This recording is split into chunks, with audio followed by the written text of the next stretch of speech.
Welcome to బీజేటీవీ. ముందుగా headlines చూద్దాం. మేడిగడ్డను పరిశీలించిన రేవంత్ రెడ్డి టీం. బీఆర్ఎస్ పై రేవంత్ శ్రీధర్ బాబు ఫైర్. కాళేశ్వరం అద్భుతమంటూ అమెరికాలో కూడా ప్రచారం చేశారని రేవంత్ మండిపాటు.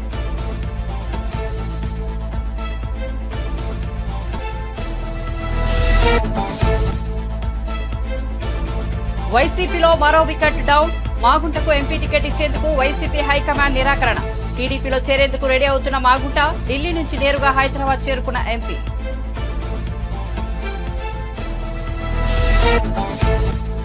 కోటి ఇళ్లకు ఉచిత విద్యుత్ పథకాన్ని ప్రారంభించిన ప్రధాని నరేంద్ర మోదీ. సబ్సిడీలను నేరుగా ప్రజల బ్యాంకు ఖాతాల్లో జమ చేశామని వెల్లడి.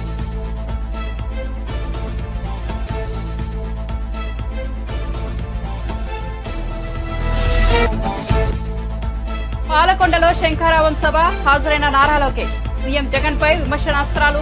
జగన్ ను తల్లి చెల్లె నమ్మడం లేదని ఎద్దేవా.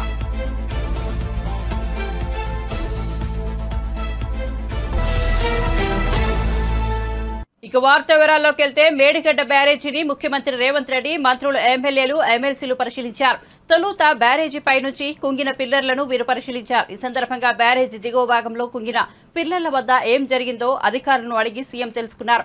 ఆ తర్వాత 21వ పిల్లర్ వద్ద కుంగిన ప్రాంతం, పగుళ్లు ఏర్పడిన ప్రాంతాన్ని సీఎం బృందం పరిశీలించింది. 7వ బ్లాక్లోని పలు పిల్లర్లను వీరు పరిశీలించారు. పగుళ్లు ఏర్పడిన ప్రాంతాలను రేవంత్ ప్రత్యేకంగా పరిశీలించారు. వీరంతా 3 ప్రత్యేక బస్సుల్లో మేడిగడ్డకు వెళ్లిన సంగతి తెలిసిందే. అంతకుముందు రేవంత్ రెడ్డి ఎక్స్ వేదికగా స్పందిస్తూ 95,000 కోట్లను ఖర్చు చేస్తే 97,000 ఎకరాలను కూడా నీరు అందడం లేదని విమర్శించారు. బీఆర్ఎస్ అధినేత కేసీఆర్ ధనదాహానికి కాళేశ్వరం ప్రాజెక్టు బలైందని ఆయన పేర్కొన్నారు.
ఏపీలో రాబోయే ఎన్నికల్లో పోటీ చేయబోయే అభ్యర్థులకు టికెట్లు కేటాయింపు వ్యవహారం అధికార వైసీపీలో వేడి పుట్టిస్తోంది.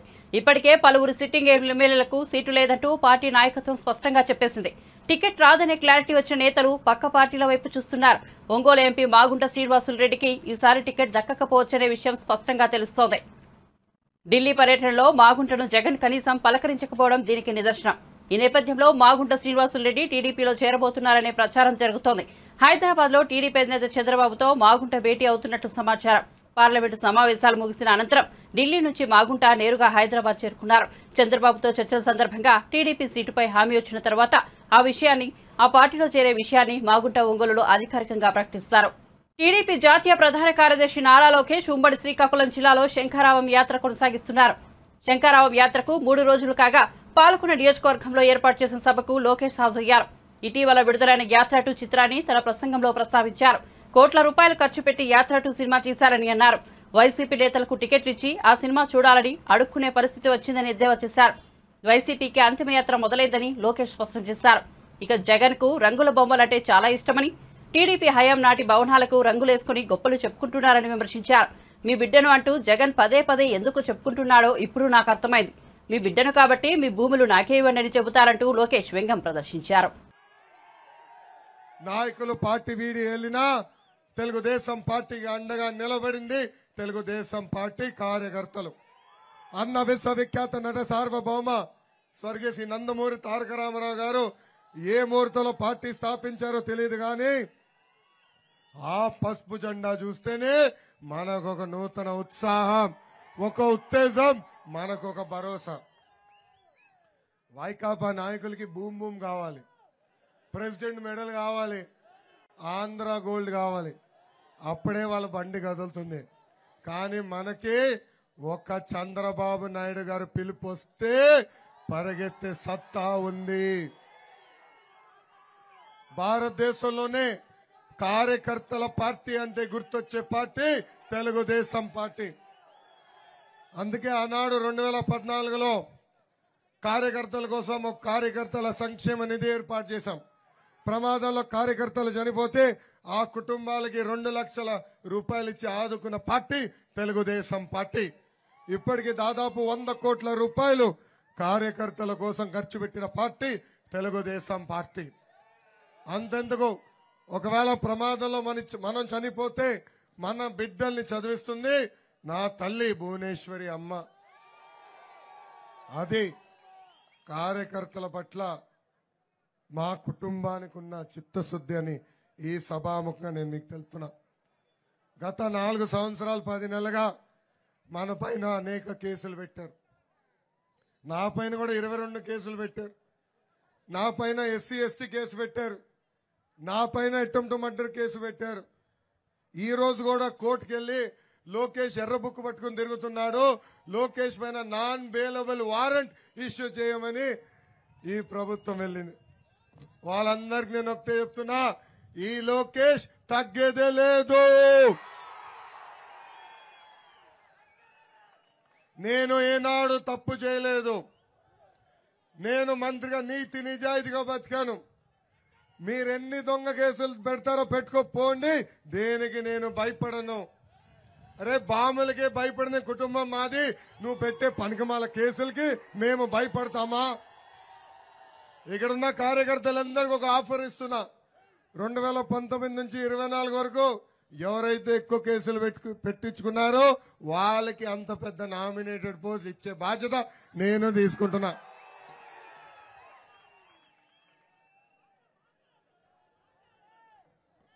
మన అన్న ఎన్టీఆర్, మన దేవుడు, చంద్రబాబు గారు మన రాముడు.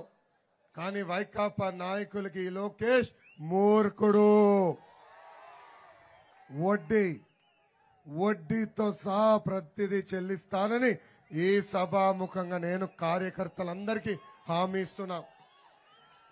ఏ అధికారులైతే చట్టాన్ని ఉల్లంఘించి మన ఇబ్బంది పెట్టారు, ఏ అధికారులైతే చట్టాన్ని ఉల్లంఘించి మన పైన కేసులు పెట్టారో, ఏ వైకాపా నాయకులైతే మన ఇబ్బంది పెట్టారో వాళ్ళందరి పేర్లు ఈ పుస్తకంలో ఉంది. ఈ ఎర్ర బుక్ చూపిస్తే ఏ అధికారులైతే చట్టాన్ని ఉల్లంఘించారో వాళ్ళు గుండుపోటు వస్తుందంట. నేను వాళ్ళని వదిలిపెట్టాను. ఏ నాయకుడు పట్టుకున్నా నేను పట్టించుకోను. నేను చాలా క్లారిటీ చెప్తున్నా, ఒక్కసారి ఎర్ర బుక్కుల పేరెక్కిందంటే రేపు మన ప్రభుత్వం ఏర్పడిన వెంటనే జ్యుడిషియల్ ఎంక్వైరీ చేస్తాం, సర్వీస్ నుంచి డిస్మిస్ చేపించి జైలుకు కూడా పంపించే బాధ్యత. మేడిగడ్డ బ్యారేజీ పిల్లర్లు కుంగడం చిన్న విషయమని దానిని భూతద్దంలో పెట్టి ప్రజలకు చూపించే ప్రయత్నం చేస్తున్నారని మాజీ మంత్రి బీఆర్ఎస్ ఎమ్మెల్యే హరీష్ రావు ప్రభుత్వంపై మండిపడ్డారు. కాళేశ్వరం ప్రాజెక్టు అంటే ఒక్క మేడిగడ్డ బ్యారేజీ మాత్రమే కాదని చెప్పారు. మిగతా బ్యారేజీలను కూడా చూడాలని, కాళేశ్వరం ప్రాజెక్టుతో రైతులకు జరిగిన మేలును కూడా ప్రజలకు చెప్పాలని డిమాండ్ చేశారు. ఈ మేరకు తెలంగాణ ప్రభుత్వం మంగళవారం చేపట్టిన మేడిగడ్డ సందర్శన యాత్రపై హరీష్ రావు అసెంబ్లీ ఆవరణలో మీడియాతో మాట్లాడారు. కాంగ్రెస్ ప్రభుత్వం తమ తప్పులను కప్పి పుచ్చుకోవడానికి నల్గొండలో బీఆర్ఎస్ నిర్వహించనున్న సభ నుంచి ప్రజల దృష్టిని మళ్లించడానికి ఈ యాత్ర చేపట్టిందని మండిపడ్డారు. మేడిగడ్డను ఇప్పటికే 5 మంత్రులు సందర్శించారని, కేంద్ర ప్రభుత్వ నిపుణుల కమిటీ కూడా పరిశీలించిందని హరీష్ రావు గుర్తు చేశారు. ముఖ్యంగా ఈ రోజు శాసనసభలో సభా సాంప్రదాయాలను ఉల్లంఘిస్తూ ఏకపక్షంగా శాసనసభ నడుపుతున్నటువంటి తీరును మేము తీవ్రంగా ఖండిస్తా ఉన్నాం. ఎజెండాలో లేకపోయినా ఈరోజు సడన్ గా దాని మీద ఒకవైపు ఎల్ఏ మినిస్టర్ గారు, ఇంకొక వైపు ముఖ్యమంత్రి గారు మాట్లాడడం మరి వారు మాట్లాడిన తర్వాత ప్రధాన ప్రతిపక్షానికి మైక్ ఇవ్వమంటే మైక్ ఇవ్వకుండా సభను వాయిదా వేసుకున్నటువంటి తీరు ఇది పూర్తిగా ప్రజాస్వామ్య విలువలను మంటగల్పే విధంగా ఉంది. అయితే ఈరోజు కాళేశ్వరం ప్రాజెక్టు మేడిగడ్డ పర్యటన పెట్టి ఏదో గత ప్రభుత్వం మీద బురద జల్లాలనేటువంటి ప్రయత్నం వారు చేస్తా ఉన్నారు. యాక్చువల్గా కాళేశ్వరం అంటే ఏంటి? కాళేశ్వరం సమగ్ర స్వరూపంలో కాళేశ్వరం అంటే 3 బ్యారేజీలు, 15 రిజర్వాయర్లు, 19 సబ్స్టేషన్లు, 21 పంప్ హౌజులు, 203 కిలోమీటర్ల టనళ్లు, 1531 కిలోమీటర్ల గ్రావిటీ కెనాలు, 98 కిలోమీటర్ల ప్రెషర్ మెయిన్, 141 టీఎంసీల సామర్థ్యం కలిగిన రిజర్వాయర్లు, 530 మీటర్ల ఎత్తుకు నీళ్లు లిఫ్ట్ చేసే వ్యవస్థ, 240 టీఎంసీల నీటి వినియోగం. ఇది కాళేశ్వరం యొక్క సమాహారం. ఒక బ్యారేజీలో కొన్ని పిల్లర్లు కుంగిపోతే దాన్ని భూతద్దంలో చూపించి కోడిగుడ్డు మీద ఈకలు బీకే ప్రయత్నం చేస్తా ఉంది ప్రభుత్వం. మీరు వెళ్తా ఉన్నారు, సంతోషం, వెళ్ళండి. వెళ్లేటప్పుడు మార్గ మధ్యంలో రంగనాయక్ సాగర్ రిజర్వాయరు, మల్లన్న సాగర్ రిజర్వాయరు, గలగలా బారుతున్న కూడవెల్లి వాగు, ఫిబ్రవరి నెలలో కాళేశ్వరం నీళ్లతో ఈ రోజు కూడా కూడవెల్లి వాగు గలగల వారుతుంది. పక్కనే ఉన్న పచ్చటి పంట పొలాలు కూడా చూసి వెళ్ళండి. కాళేశ్వరం ఫలితాల రైతులను అడగండి. మీరు వెళ్తేటప్పుడు దుబ్బాకలో, సిద్దిపేటలో, బెజ్జంకిలో, కరీంనగర్లో, గజ్వేల్లో కాళేశ్వరం ఫలితాలు అందుకున్న రైతులను అడగండి. ఎలా మాకు మేలు జరిగిందో ఆ రైతులు కూడా చెప్తారు. నిన్నగాక మొన్న కర్ణాటక నుంచి కాంగ్రెస్ ఎమ్మెల్యేలు వస్తే ఎక్కడికి పంపినారు? మల్లన్న సాగర్ ను, రంగనాయక సాగర్ ను చూపించారు. కాళేశ్వరంలో భాగమైనటువంటి రంగనాయక సాగర్ ను చూపిస్తే అది చూసి కర్ణాటక కాంగ్రెస్ ఎమ్మెల్యేలు ఇది మహా అద్భుతం అని చెప్పి మనల్ని మెచ్చుకొని పోయినారు. వీడియో ఫుటేజ్ ఉంది, పేపర్లలో కూడా వార్తలు వచ్చినాయి. మరి అవి కూడా చూపించాలి కదా. రాజకీయంగా ఏదో 4 ఎంపీ సీట్లు రావాలనో, రాజకీయంగా లబ్ధి పొందాలనో, మా మీద బురద జల్లాలని చెప్పి ఒక ప్రయత్నం మీరు చేస్తా ఉన్నారు. అసలు మీ ప్రభుత్వం ఫెయిల్ చేసినారు. ఆనాడు తమ్మిడిహట్టి దగ్గర మీరు ప్రాజెక్టు ప్రతిపాదిస్తే అది చాప్రాల్ వైల్డ్ లైఫ్ లో శాంక్చురీలో ఇరుక్కపోయింది. 2007లో మీరు ఆనాడు ప్రాణహిత చెవెళ్లకు ఆలోచన చేసి జీవోలు ఇస్తే 2014 దాకా మీరు అధికారంలో ఉన్నారు. 7 ఏళ్లు మీరు అధికారంలో ఉండి ఎందుకు మీరు అనుమతులు లేదు? ఎందుకు మీరు తమ్మిడిహట్టి దగ్గర బ్యారేజ్ కట్టలేదు? కనీసం ఆ ప్రాజెక్టుకు మీరు అనుమతులు కూడా ఎందుకు తేలేకపోయారో ఇవాళ ప్రజలకు సమాధానం చెప్పాలి. ఇవాళ ఎస్ఆర్ఎస్పీ స్టేజ్ 2లో బారినాయి కాళేశ్వరం నీళ్లు, ఎస్ఆర్ఎస్పీలో బారినాయి కాళేశ్వరం నీళ్లు, ఉమ్మడి మెదక్ జిల్లాలో బారినాయి కాళేశ్వరం నీళ్లు, కరీంనగర్ జిల్లాలో బారినాయి కాళేశ్వరం నీళ్లు, ఎస్ఆర్ఎస్పీ రివర్స్ పంపింగ్ చేసి శ్రీరామ్ సాగర్ ప్రాజెక్టుకు చేరినాయి కాళేశ్వరం నీళ్లు. దాని ద్వారా కోట్లాది రూపాయల పంట పండింది, 3 కోట్ల మెట్రిక్ టన్నుల వడ్లు పండినాయి. నిజాలు చెప్పకుండా కేవలం ఒక సంఘటనను తీసుకొని మీరు బురద జల్లే ప్రయత్నం చేస్తున్నారు. మీరు ఇప్పటికే 5 మంత్రులు పోయినారు, విజిలెన్స్ టీం పోయింది. దానికి ఎక్కడ తప్పు జరిగిందో తప్పకుండా గుర్తించండి, చర్యలు తీసుకోండి, వెంటనే బ్యారేజీని పునరుద్ధరించే పని చేయండి. ఇవాళ కూడా నీళ్లు తీసుకోవడానికి అవకాశం ఉన్నా నీళ్లు తీసుకోకుండా, రైతులకు నీళ్లు ఇవ్వకుండా కేవలం గత ప్రభుత్వం మీద బురద జల్లాలనే ఒక దురుద్దేశంతో మీరు ఇలా ప్రాజెక్టును రెక్టిఫై చేయకుండా, రిస్టోర్ చేయకుండా కాలయాపన చేస్తా ఉన్నారు. మళ్ళా జూన్ జూలైలో వర్షాలు వస్తాయి.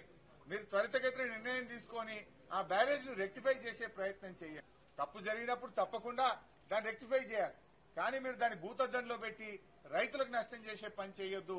రైతులకు నష్టం చేసే విధంగా చేస్తున్నారు. కాంగ్రెస్ పార్టీని ప్రజా ఉద్యమంతో మేము తట్టి లేపితే నిన్న మీరు అసెంబ్లీలో తీర్మానం చేసి ప్రాజెక్టులు అప్పజెప్పమని అప్పుడు నిద్రలేచిండ్రు. మీరు నిన్న లేచిండ్రు. అయితే ఇవాళ మా సభ ఉందని తెలిసే కావాలని మీరు పోటీ కార్యక్రమాన్ని ఏర్పాటు చేసినారు. ఈ ప్రజలు గమనిస్తా ఉన్నారు. ఇవాళ మీ పర్యటన ఇది కోటి ఇళ్లకు ఉచిత విద్యుత్ను అందించేందుకు వీలుగా పీఎం సూర్యఘర్ ముఫ్త్ బిజ్లీ యోజన పథకాన్ని ప్రధాని నరేంద్ర మోదీ మంగళవారం ప్రకటించారు. సౌర విద్యుత్ వినియోగాన్ని మరింత విస్తరించి సామాన్యులకు కరెంట్ ఛార్జీల భారం తగ్గించేలా ఈసారి బడ్జెట్లో కేంద్ర ఆర్థిక మంత్రి నిర్మలా సీతారామన్ కీలక ప్రకటన చేశారు. ఈ క్రమంలో కేంద్ర ప్రభుత్వం ఈ దిశలో అడుగు ముందుకు వేసింది. ఇందులో భాగంగా ప్రధాని ఈ పథకాన్ని ప్రకటించారు. ప్రధాని మోదీ ఎక్స్ వేదికగా ప్రకటన చేశారు.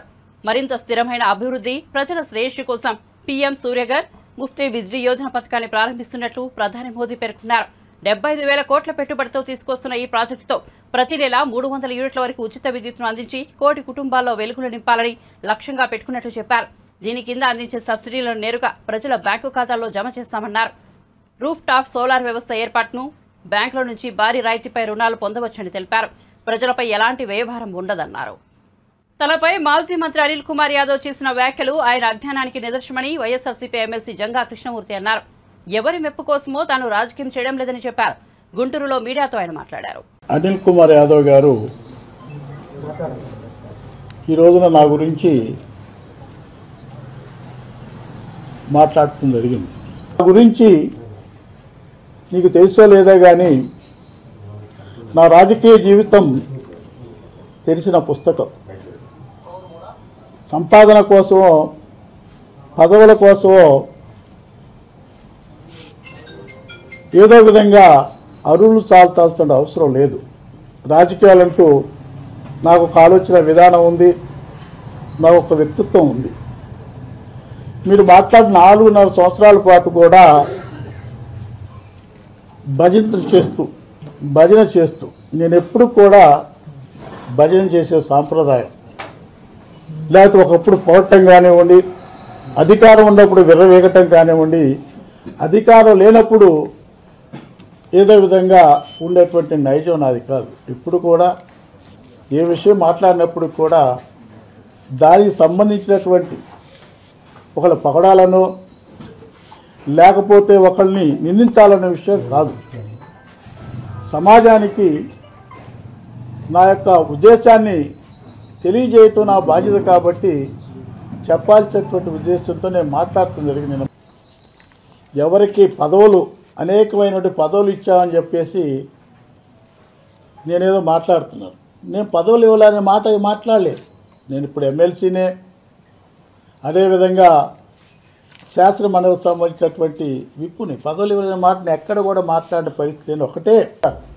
కానీ పదవులకు తగ్గట్టు గౌరవం కానివ్వండి, పదవులకు సంబంధించినటువంటి పవర్స్ సంబంధించి వాళ్ళ అధికారాన్ని తగిన ప్రాధాన్యత కూడా ఇవ్వాలి. ఆ ప్రాధాన్యత ఇస్తున్నారా లేదన్నట్టు నేను ప్రశ్నించాను.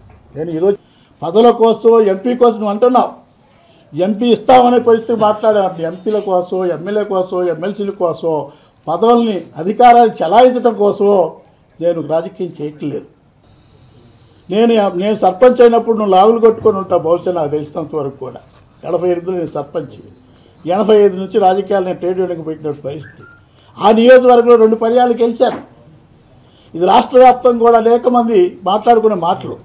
ఒక బలహీన వర్గాలకు సంబంధించిన నేను, ఒక పేద వర్గానికి సంబంధించిన నేను ఆ నియోజకవర్గంలో 1999 సంబంధించి 2004లో కూడా గెలవటం జరిగింది.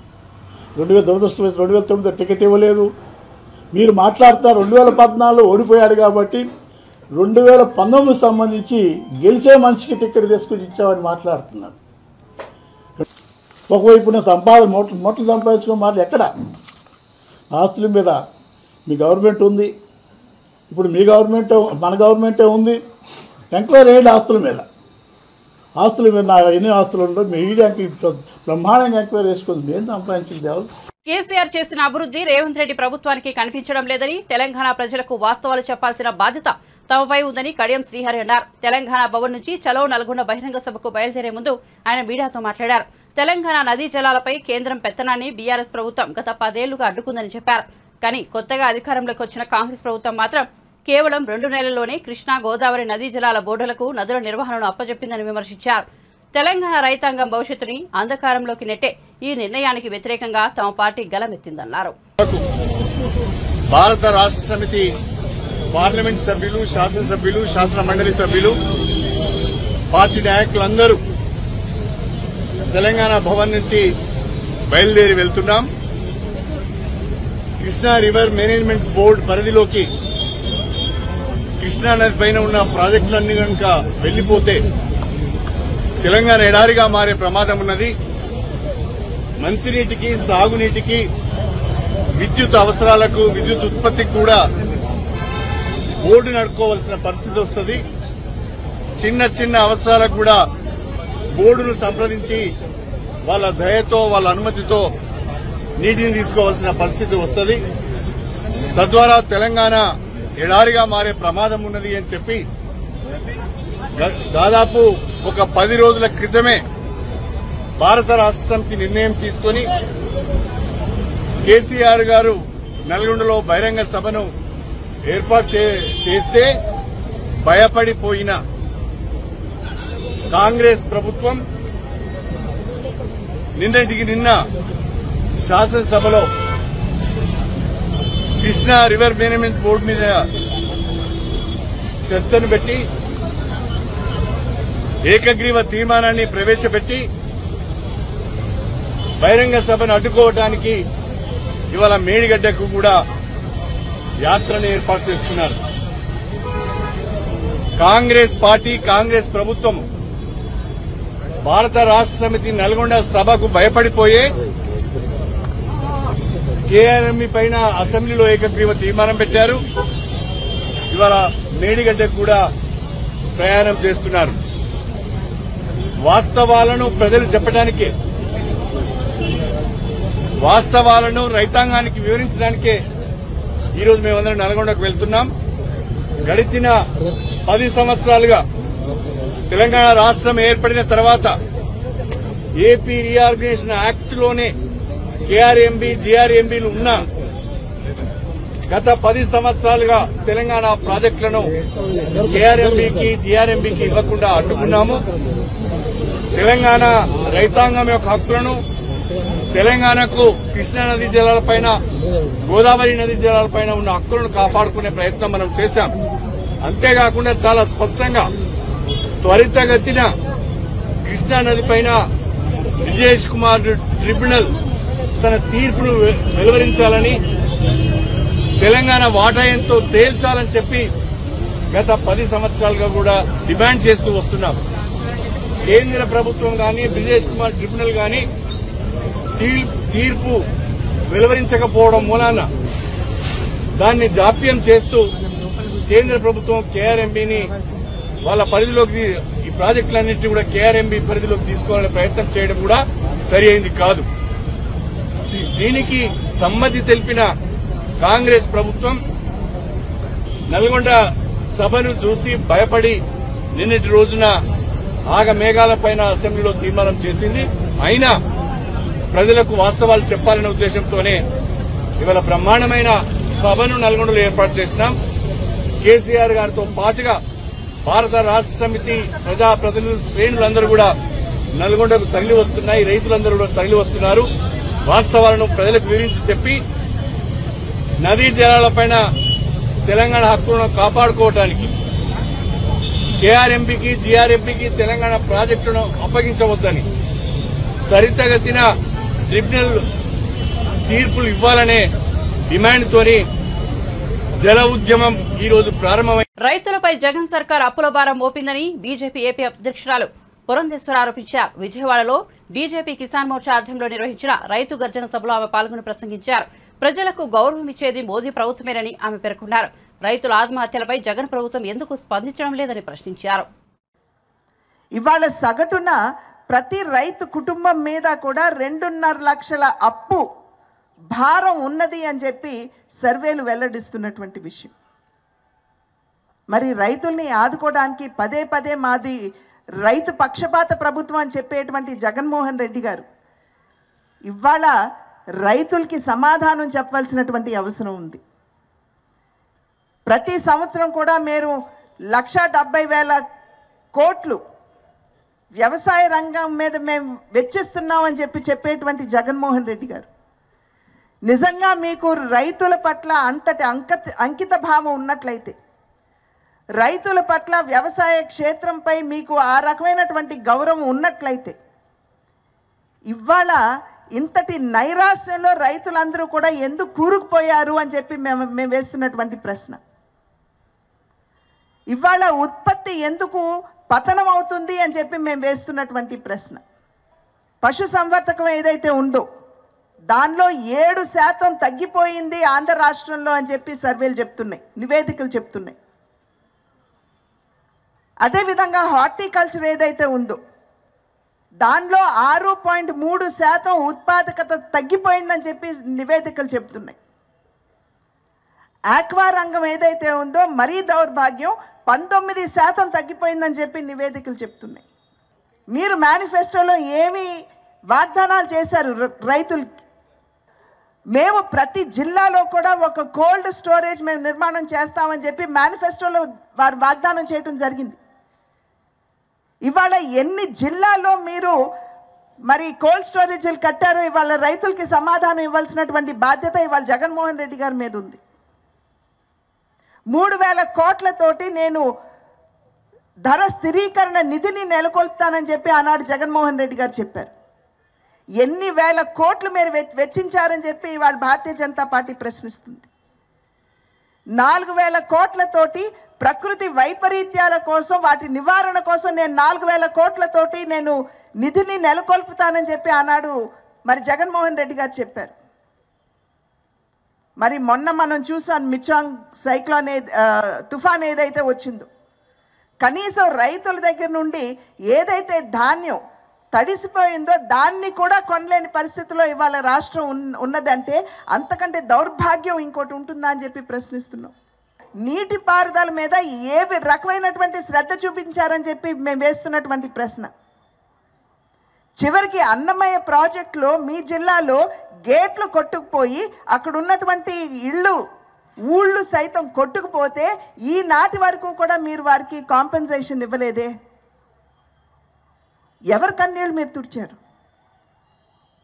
ఇవాళ కాలువలు ఎండిపోయి ఉన్నాయి. కాలువలు చూసినట్లయితే అక్కడ సాగునీరు కాదు, కానీ రైతుల కన్నీరు ఇవాళ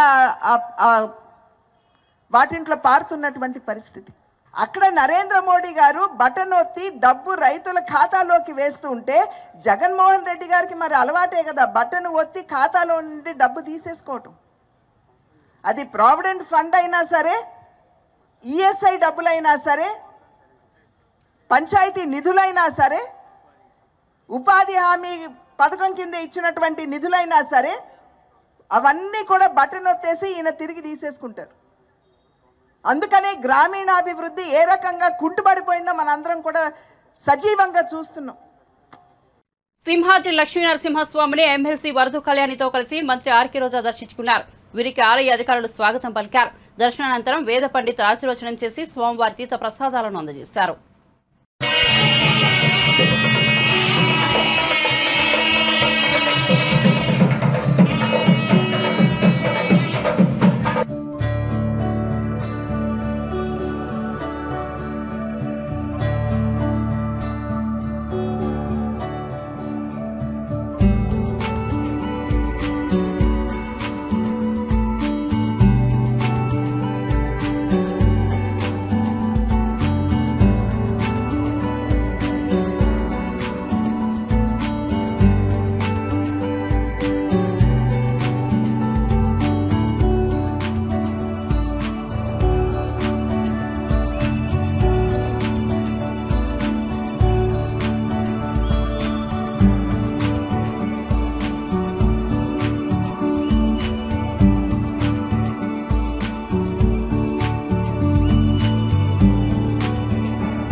బులెటిన్ ముగించే ముందు హెడ్లైన్స్ మరోసారి చూద్దాం.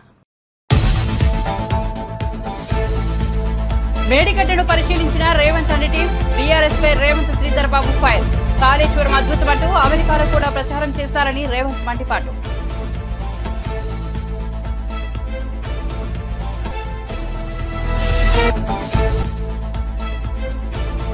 వైసీపీలో మరో వికెట్ డౌన్.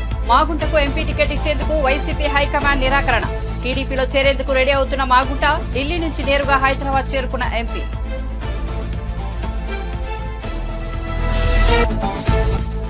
కోటి ఇళ్లకు ఉచిత విద్యుత్ పథకాన్ని ప్రారంభించిన ప్రధాని నరేంద్ర మోదీ. సబ్సిడీలను నేరుగా ప్రజల బ్యాంకు ఖాతాల్లో జమ చేశామని వెల్లడి.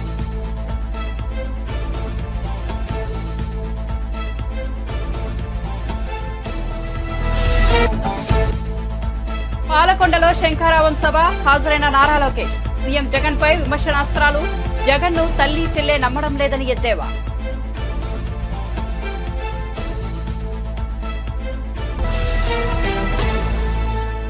మరిన్ని అప్డేట్స్ కోసం చూస్తూనే ఉండండి BJTV.